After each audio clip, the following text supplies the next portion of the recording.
Hello students, good evening. हम लोग का जो चैप्टर है वो है अमीन, जिसे पढ़ रहे हैं केमिकल प्रॉपर्टी ऑफ अमीन, और उसमें हम लोग स्टडी करेंगे हिंसबर्ग टेस्ट। हेडिंग लिखिएगा Hinsberg test or benzene sulphonyl chloride test.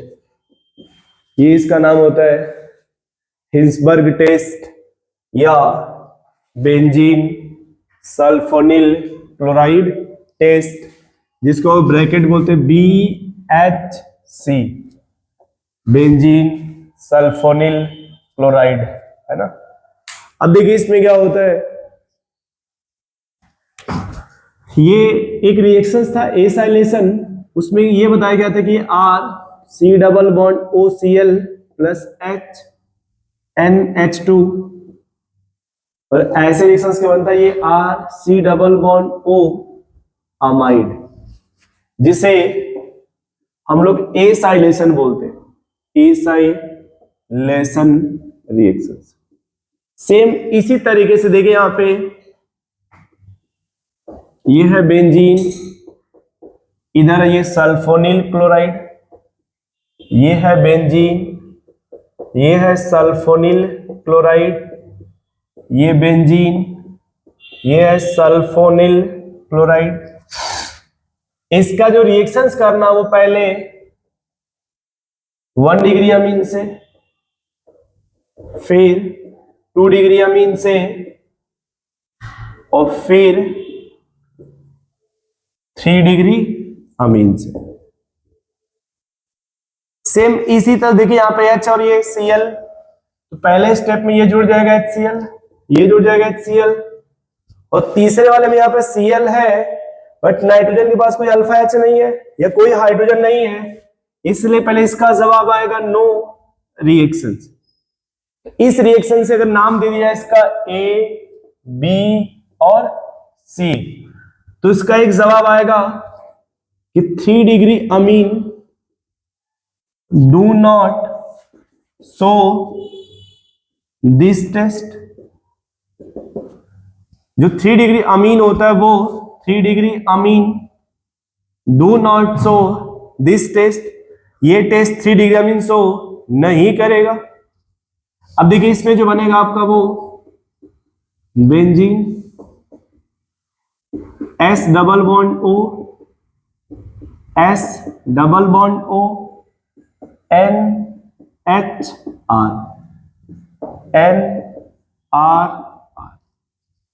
तो इन दोनों देखिए इसके पास एसिडिक H अवेलेबल है, यहां कोई हाइड्रोजन अवेलेबल नहीं है, यहां ये जो यहां एसिडिक H है, अगर हम यहां पे कोई भी अल्कली यूज कर ले, क्या यूज कर ले, ये जो अल्कली है वो किसकी तरह बिहेव करेगा, और इसके पास क्या अवेलेबल है, एसिडिक हाइड्रोजन, और एसिड बेस रिएक्शन हो जाएगा। ये जो होता है वो सॉल्युबल इन अल्कली, ये अल्कली है, NaOH है ना, इसको अल्कली मेटल बोलते हैं। ये अल्कली मतलब सोडियम हाइड्रोक्साइड के साथ ये जो 1 डिग्री अमीन है, या ये जिसको बोल सकते हैं आप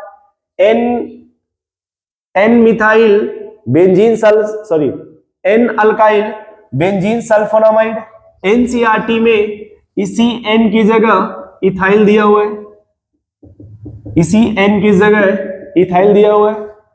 ये सॉल्युबल होता है, जब यहां रिएक्शंस कराएंगे NaOH का, ये हो जाएगा नो रिएक्शंस, या इनसॉल्युबल बोलेंगे इसको, insoluble in alkali, insoluble in alkali.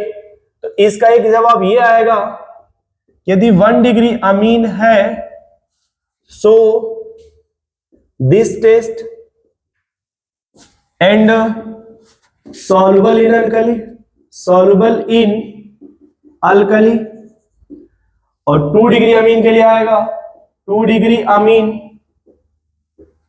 So this test and insoluble in alkali. यही डिफरेंस होता है 1 डिग्री और 2 डिग्री में, इनसॉल्युबल इन अल्कली। अब देखिए यहां पे पहले आपने लिखा हिंसबर्ग टेस्ट या बेंजीन सल्फोनिल क्लोराइड टेस्ट। ये क्या करता है कि distinguish between 1 degree 2 degree and 3 degree amine, इन सभी को डिफरेंशिएट करता है। अब यदि 3 डिग्री अमीन है, ये देखिए सी में ये 3 डिग्री अमीन है, 3 degree amine do not show this test. Why? With 3 degree amine के पास कोई भी अल्फा एच नहीं है यहाँ पे, या कोई भी एसिडिक एच नहीं है, इसलिए जो 3 डिग्री अमीन होता है वो टेस्ट नहीं शो करेगा। अब आया 1 डिग्री और 2 डिग्री, सो दिस टेस्ट। देखिए पहले इतना देखिए, 1 डिग्री अमीन और 2 degree amine, so this test. यहां भी एच है और इसमें भी एच है, इसलिए टेस्ट शो कर रहे हैं। फिर अगला soluble in alkali and insoluble इन, जो 2 डिग्री अमीन है उसका जवाब है इनसॉल्युबल। अब देखिए इसमें एक को समझिए, ये क्या लिखा है सॉल्युबल, 1 डिग्री के पास एसिडिक हाइड्रोजन है, इसलिए ये बेस के साथ या अल्कली के साथ सॉल्युबल हो जाएगा, और इसके पास कोई एच नहीं है इसलिए बेस के साथ रिएक्शन नहीं करेगा, इसका जवाब आएगा इनसॉल्युबल। ये हो जाएगा इनसॉल्युबल और ये सॉल्युबल, और तीसरा रिएक्शन ही नहीं होगा। नोट कर लीजिए आप इसको।